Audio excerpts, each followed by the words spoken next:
Hello, this is Lord's Legion, and welcome to the best villains ever, the show in which I talk about a specific villain and talk about the backstories, abilities, greatest feats, and why I personally love them so much. And for a very belated special episode to celebrate Alien Covenant, I have decided to do an episode on the Xenomorphs. And the reason why this episode was delayed a little bit was so that I could give enough room between the last episode and this one instead of just crapping one out just for the sake of it. And don't worry, I'm not going to be spoiling anything from Alien Covenant due to the fact that I haven't even seen that film yet. And I'm also going to be tackling this episode a little differently because with the Xenomorphs, they are very broad in nature. Now usually I would start up with the backstory of each villain, however in the case of the Xenomorphs I'm not going to be doing that because although their backstory are getting explored through Prometheus as well as Alien Covenant as well as other mediums, to me the more we get to know about the Xenomorphs and where they came from, the more it just cheapens the fear factor. And the less we know about the Xenomorphs, the more scary they are and ultimately turns them into more effective villains. And I know it's kind of debatable to categorize Xenomorphs as villains because all they really are just aliens that are just violent in nature. However, every time you get to see one of the Xenomorphs in any medium you could think of, they are often seen as antagonists. So in my personal opinion, I believe that the Xenomorphs are technically villains, despite how they're not necessarily devious or cunning by any stretch. Nor do they necessarily have any evil tendencies. So how a Xenomorph is born is that they usually start off from inside an egg, which is laid by an alien queen. Now usually the egg normally opens when they sense a potential host nearby, and once the being that's inside the egg, as we know them to be the facehuggers, sense their potential host, they ultimately jump on the victim's face. Now once the facehuggers find their prey, they ultimately breed on their victims, and once they're done, they just simply get off of the victim's face. And this is only a stage of a Xenomorph's evolution, as over time the victim eventually gets some stomach pains, and before they know it they get to witness another alien life form bursting through their own chest. Now after these chest bursters, as they are known as, come out of their victim's chest, they ultimately decide to just run off, and over time these chest bursters do fully evolve into a fully developed Xenomorph. And as you could imagine, Xenomorphs come in all different shapes and sizes. You have the main Xenomorphs, who are of course known as the Xenomorph Warriors, or also sometimes known as Xenomorph Drones.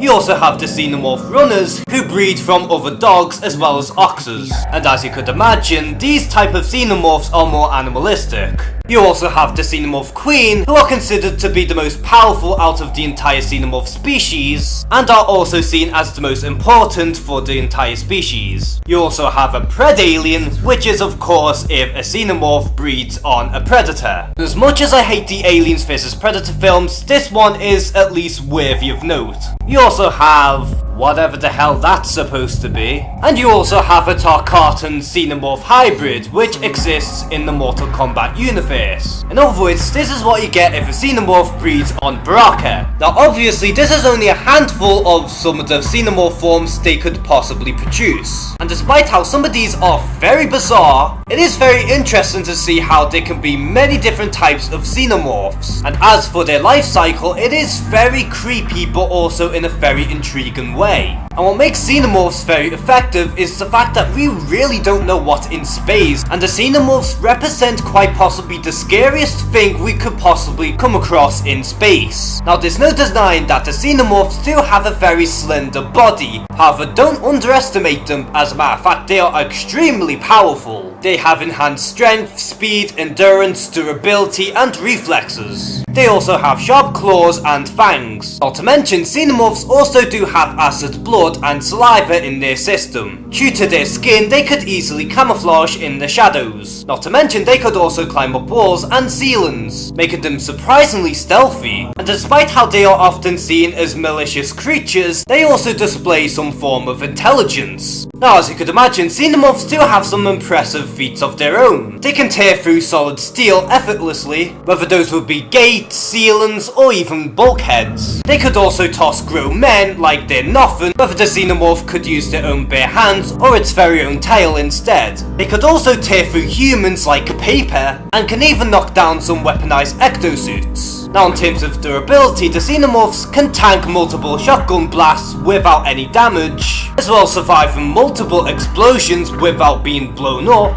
They can also survive without any oxygen. Not to mention, Xenomorphs can also survive through the very cold, and could even take some blows from an ectosuit.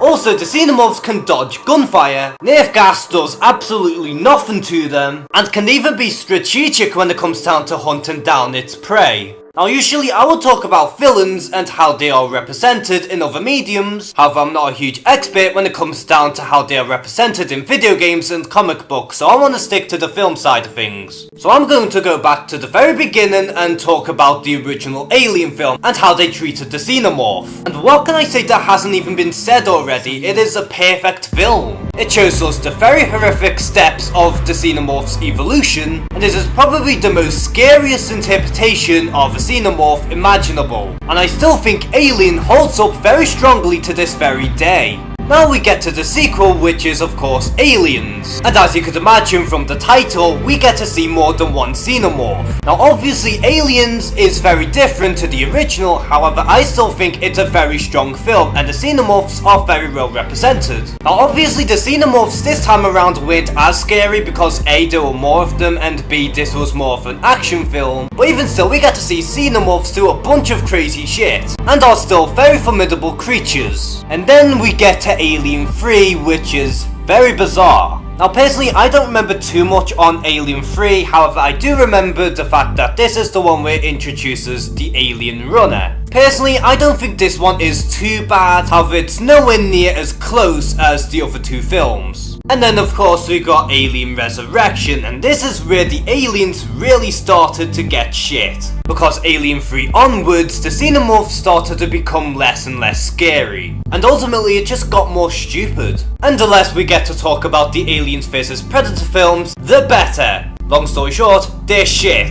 And then of course we've got Prometheus, which is its own standalone thing, however it does tie up with the alien mythos quite a bit, and it's just kind of a mixed bag for me. Now there is a very solid reason as to why the Xenomorphs are as popular as they are, and this is due to the fact that back in the day we haven't seen anything like the Xenomorphs. We've seen aliens on film a bunch of times, however the Xenomorphs were portrayed very differently, as not only do we get to see their very disturbing life cycle, but they are also portrayed as extremely violent creatures. But not only that, they have their very iconic design, with their very bony structure, as well as their tail, as well as their uniquely shaped head, and of course you can't forget about their tongue, which does have its own mouth. So because of their very unique design, as well as how scary they really are, not to mention their very disturbing evolution, as well as being incredibly dangerous, and to top it all off just being incredibly influential, this is why I personally think that the Xenomorphs are one of the best villains of all time. So are you a fan of the Xenomorphs, and what is your favourite Alien film? Comment below and share some thoughts. And as always, thank you guys for watching this video, please like and subscribe,